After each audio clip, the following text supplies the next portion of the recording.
ಹಲ movie fans ಒಂದು Hollywood Bollywood ಮೂವಿನ ಅನ್ನೋದೇ ಒಂದು ಕನ್ಫ್ಯೂಷನ್ ಕ್ರಿಯೇಟ್ ಆಯಿತು. ನಮ್ಮ ಬಾಲಿವುಡ್ಡಲ್ಲಿ ಒಂದು ಆ್ಯಕ್ಷನ್ ಇಂಪ್ಯಾಕ್ಟ್ ಬ್ರೂಟಲ್ ಮೂವಿನ ತೆಗಿಬೋದಾ ಅನ್ನೋದು ನಾನು ಯೋಚನೆ ಮಾಡಿದ್ದೆ. ಆದರೆ ಈ ಮೂವಿಯಲ್ಲಿ ಅದನ್ನು ರೂಪಿಸಿದ್ದಾರೆ ಅಂತ ಅನ್ಬೋದು. ಹಾಗೆ ನಾನು ಯಾವ ಮೂವಿ ಬಗ್ಗೆ ರಿವ್ಯೂ ಮಾಡ್ತಾ ಇದ್ದೀನಿ ಅಂದರೆ ಕಿಲ್ ಅಂತ. ಅದಕ್ಕಿಂತ ಮುಂಚೆ ನನ್ನ ಚಾನಲ್ಗೆ ಫಸ್ಟ್ ಟೈಮ್ ವಿಸಿಟ್ ಮಾಡಿದ್ರೆ ಇಲ್ಲ ವಿಡಿಯೋನ ಫಸ್ಟ್ ಟೈಮ್ ನೋಡ್ತಾ ಇದ್ದೀರಾ, ಈ ರಿವ್ಯೂ ನಿಮಗೆ ಆನೆಸ್ಟ್ ಅಂದರೆ ಈ ವಿಡಿಯೋಗೊಂದು ಲೈಕ್ ಮಾಡಿ, ಆಗ ನನ್ನ ಚಾನಲ್ನ ಸಬ್ಸ್ಕ್ರೈಬ್ ಮಾಡಿ ಮತ್ತು ಬೆಲ್ ನೋಟಿಫಿಕೇಶನ್ ಆನ್ ಮಾಡಿ. ಮರಿದೇ ನನ್ನ ಸೋಷಲ್ ಮೀಡಿಯಾ ಪ್ಲಾಟ್ಫಾರ್ಮ್ ಅಲ್ಲಿ ಫಾಲೋ ಮಾಡ್ತಾ ಇಲ್ಲ ಅಂದ್ರೆ ಲಿಂಕ್ ನ ಡಿಸ್ಕ್ರಿಪ್ಷನ್ ಅಲ್ಲಿ ಕೊಟ್ಟಿರ್ತೀನಿ, ಹೋಗಿ ಖಂಡಿತ ಚೆಕ್ಔಟ್ ಮಾಡಿ. ಈಗ ಮೂವಿಯ ವಿಚಾರಕ್ಕೆ ಬಂದ್ರೆ ಮೂವಿಯ ಡ್ಯೂರೇಷನ್ ನಿಮಗೆ 1 hour 55 minutes ಇದೆ ಅಂತ ಅನ್ಬೋದು. ಮೂವಿಯ ಒಳ್ಳೆಯ ಸ್ಟೋರಿ ವಿಚಾರಕ್ಕೆ ಬಂದ್ರೆ ನಮ್ಮ ಹೀರೋ ಒಂದು ದೊಡ್ಡ ಟ್ಯಾಕ್ ಫೋರ್ಸ್ ಅಲ್ಲಿ ಕೆಲಸ ಮಾಡ್ತಾ ಇರ್ತಾರೆ ಅಂತ ಅನ್ಬೋದು. ಆದ್ರೆ ಹೀರೋಯಿನ್ಗೆ ಅಚಾನಕ್ಕಾಗಿ ಒಂದು ಎಂಗೇಜ್ಮೆಂಟ್ ಫಿಕ್ಸ್ ಆಗಿರುತ್ತೆ ಅಂತ ನಮ್ಮ ಹೀರೋಗೆ ಗೊತ್ತಾಗಕ್ಕೆ ಬರುತ್ತೆ. ಆ ಎಂಗೇಜ್ಮೆಂಟ್ ನ ಹೇಗಾರ ತಡೆಯೋಕೆ ಪ್ಲಾನ್ ಮಾಡ್ತಾರೆ. ಆದ್ರೆ ನಮ್ಮ ಹೀರೋ ಇನ್ನೂ ಬೇಡ ಅಂತ ಹೇಳಿ ಅದನ್ನು ತಡೆಯಿಸ್ತಾರೆ. ಆದ್ರೆ ನಮ್ಮ ಹೀರೋನಿಗೆ ಏನಾರ ಸರ್ಪ್ರೈಸ್ ಮಾಡಬೇಕು ಅಲ್ಲ ಅಂತ ಅನ್ಕೊಂಡಿರೋ ಸಮಯದಲ್ಲಿ ಒಂದು ಟ್ರೈನಲ್ಲಿ ಹೋಗ್ತಾ ನಮ್ಮ ಹೀರೋ ಹೋಗಿ ಸರ್ಪ್ರೈಸ್ ಮಾಡ್ತಾರೆ. ಆದರೆ ಆ ಟ್ರೈನ್ನ ಡಕಾಯಿತಿ ಮಾಡಬೇಕು ಅಂತ ಒಂದು ಡಕಾಯಿತಿ ಗುಂಪೆ ಕಾಯ್ತಾ ಇರ್ತಾರೆ, ಒಂದು ದೊಡ್ಡ ಫ್ಯಾಮಿಲಿ. ಆ ಗುಂಪು ಆ ಟ್ರೈನಲ್ಲಿ 2 hour ಒಳಗಡೆ ಎಲ್ಲಾನು ಡಕಾಯಿತಿ ಮಾಡಿ ಒಂದು ಟೈಮ್ ಲೈನ್ನ ಸೆಟ್ ಮಾಡ್ಕೊಂಡಿರ್ತಾರೆ. ಅದೇ ಸಮಯದಲ್ಲಿ ನಮ್ಮ ಹೀರೋ ನಮ್ಮ ಆ ಡಕಾಯಿತಿ ಗುಂಪಿಗೆ ಎದುರು ಬದ್ರು ಆಗತ್ತೆ. ಆ ಎದುರು ಬದ್ರು ಆದ್ಮೇಲೆ ಅಲ್ಲಿ ನಡೆಯೋ ಸೀಕ್ವೆನ್ಸ್ಗಳು ಏನು, ಹಾಗೆ ಕಥೆಯಲ್ಲಿ ಈ ಮುಂದೆ ಏನಾಗತ್ತೆ, ಟ್ವಿಸ್ಟ್ ಅಂಡ್ ಟರ್ನ್ಸ್ಗಳು ಅನ್ನೋದನ್ನೆಲ್ಲ ನೀವು ತಿಳ್ಕೊಬೇಕಂದ್ರೆ ಈ ಮೂವಿನ ಹೋಗಿ ನೋಡ್ಬೇಕು. ಮೂವಿ ವಿಚಾರಕ್ಕೆ ಬಂದ್ರೆ ಇಲ್ಲಿ ಕತೆ ಸ್ಟೋರಿ ಅನ್ನೋದೇನು ಹುಡ್ಕಕ್ ಹೋಗ್ಬಿಡಿ, ಅಂತದೇನು ನಿಮ್ಗೆ ಈ ಮೂವಿಯಲ್ಲಿ ಸಿಗಲ್ಲ. ಪರಿಪೂರ್ಣವಾಗಿ ಆಕ್ಷನ್, ಅದ್ರ ಜೊತೆ ಒಂದು ಸಣ್ಣ ಲವ್ ಸ್ಟೋರಿ, ಅದ್ರ ಜೊತೆ ಸ್ವಲ್ಪ ಎಮೋಷನ್ಸ್ಗಳನ್ನ ಅಷ್ಟನ್ನ ಪರಿಪೂರ್ಣವಾಗಿ ಈ ಮೂವಿಯಲ್ಲಿ ಇರುತ್ತೆ.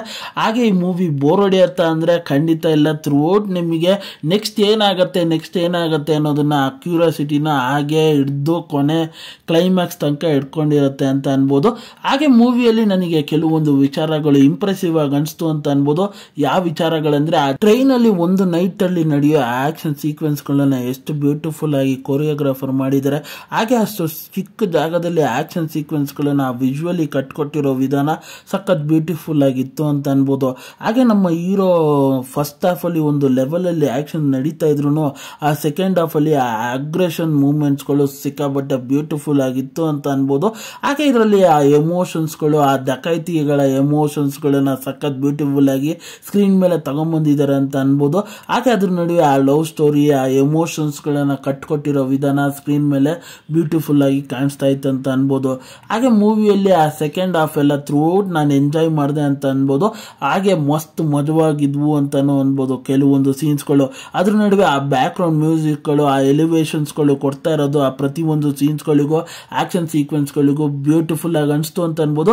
ಹಾಗೆ ಈ ಮೇನ್ ಮೂವಿಯಲ್ಲಿ ಹೈಲೈಟ್ ಪಾಯಿಂಟ್ ಅಂದ್ರೆ ಆ ವಿಲನ್ ನ ಕ್ಯಾರೆಕ್ಟರ್ ಅಂತ ಅನ್ಬೋದು. ಎಲ್ಲಿ ಬೇಕೋ ಅಲ್ಲಿ ಕಾಮಿಡಿ ಮಾಡ್ಕೊಂಡು, ಎಲ್ಲಿ ಬೇಕೋ ಅಲ್ಲಿ ಆ ಸೀರಿಯಸ್ನೆಸ್ ನ ತಗೊಂಡ್ಬಂದು ಮೂವಿಯಲ್ಲಿ ಸಖತ್ ಎಂಟರ್ಟೈನ್ಮೆಂಟ್ ಮಾಡ್ಕೊಂಡು ಹೋಗ್ತಾ ಇದ್ರು ಅಂತ ಅನ್ಬೋದು ಥ್ರೂ ಔಟ್ ಸ್ಟಾರ್ಟಿಂಗ್ ಇಂದ ಎಂಡ್ ತನಕನು. ಹಾಗೆ ಸಪೋರ್ಟಿಂಗ್ ರೋಲ್ಸ್ ಗಳಾಗಿ ಹಲವಾರು ಪಾತ್ರಗಳು ಬಂದ್ರು ಕೊಟ್ಟಿರೋ ಕೆಲಸನ ಚೆನ್ನಾಗಿ ಜಸ್ಟಿಫೈಡ್ ಮಾಡ್ರು ಅಂತ ಅನಿಸ್ತು ನನಗೆ. ಹಾಗೆ ಮೂವಿಯಲ್ಲಿ ನನಗೆ ಇನ್ನೊಂದು ಮೇಜರ್ ಆಗಿ ಇಷ್ಟವಾಗಿದ್ದ ಫ್ಯಾಕ್ಟರ್ ಅಂದ್ರೆ ಆ ಸಾಂಗ್ಸ್ಗಳು, 2 ಸಾಂಗ್ಸ್ಗಳು ಬ್ಯೂಟಿಫುಲ್ ಆಗಿತ್ತು ಅಂತ ಅನ್ಬೋದು. ಹಾಗೆ ಪದೇ ಪದೇ ಕೇಳೋ ರೀತಿನೂ ಇದ್ವು ಅನ್ಬೋದು. ಹಾಗೆ ಮೂವಿಯ ಸ್ಟಾರ್ಟಿಂಗ್ ಅಲ್ಲಿ ಬರುತ್ತೆ. ಹಾಗೆ ನನಗೆ ಪಾತ್ರದ ವಿಚಾರಕ್ಕೆ ಬಂದ್ರೆ ನಮ್ಮ ಹೀರೋಯಿನ್ ಪಾತ್ರ ಸಿಕ್ಕಾಪಟ್ಟೆ ಚೆನ್ನಾಗಿ ಮಾಡಿದ್ದಾರೆ.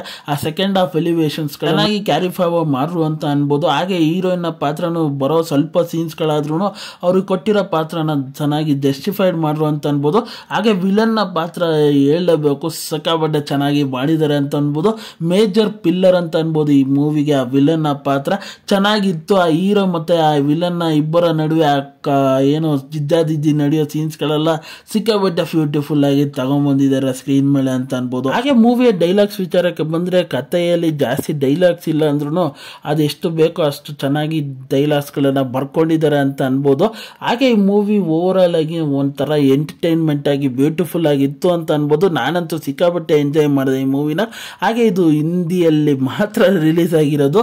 ಹಾಗೆ ಈ ಮೂವಿ ಖಂಡಿತ ಫ್ಯಾಮಿಲಿ ಸಮೇತ ನೋಡುವಂತ ಮೂವಿ ಎಲ್ಲ ಒಬ್ಬರೇ ಖಂಡಿತ ಹೋಗಿ ನೋಡಿ. ಚಿಕ್ಕ ಮಕ್ಕಳಿಗಂತೂ ನಾನು ಈ ಮೂವಿನ ಪ್ರಿಫರ್ ಮಾಡಲ್ಲ. ಖಂಡಿತ ಒಂದು ಬ್ರೂಟಲ್ ಮರ್ಡರಿಂಗ್ ನಡೀತಾ ಇರತ್ತೆ ಮೂವಿಯಿಂದ, ಅದರಿಂದ ಒಬ್ಬರೇ ಹೋಗಿ ನೋಡಿ ಉಚಿತವಾಗಿರುತ್ತೆ. ಹಾಗೆ ಈ ಮೂವಿ ರೇಟಿಂಗ್ ವಿಚಾರಕ್ಕೆ ಬಂದರೆ ನಾನು 5ಗೆ 3 ಸ್ಟಾರ್ ಕೊಡ್ತೀನಿ ಅಂತ ಅನ್ಬೋದು. ಹಾಗೆ ರಿವ್ಯೂ ನಿಮಗೆ ಅನ್ಸ್ರೆ ಈ ವಿಡಿಯೋ ಇಷ್ಟ ಆಯಿತು ಅಂದರೆ ಈ ವಿಡಿಯೋಗೊಂದು ಲೈಕ್ ಮಾಡಿ, ಆಗ ನನ್ನ ಚಾನಲ್ನ ಸಬ್ಸ್ಕ್ರೈಬ್ ಮಾಡಿ ಮತ್ತು ಬೆಲ್ ನೋಟಿಫಿಕೇಶನ್ ಆನ್ ಮಾಡಿ. ನಿಮ್ಮ ಅನಿಸಿಕೆ ಅಭಿಪ್ರಾಯ ಏನಾದರೂ ಕಮೆಂಟ್ ಮೂಲಕ ತಿಳಿಸ್ಬೋದು. ಮತ್ತೆ ಮುಂದಿನ ರಿವ್ಯೂಯಲ್ಲಿ ಸಿಗ್ತೀನಿ. ಅಲ್ಲಿ ತನಕ ನನ್ನ ಚಾನಲ್ಗೆ ಸ್ಟೇ ಟ್ಯೂನ್ ಆಗಿರಿ.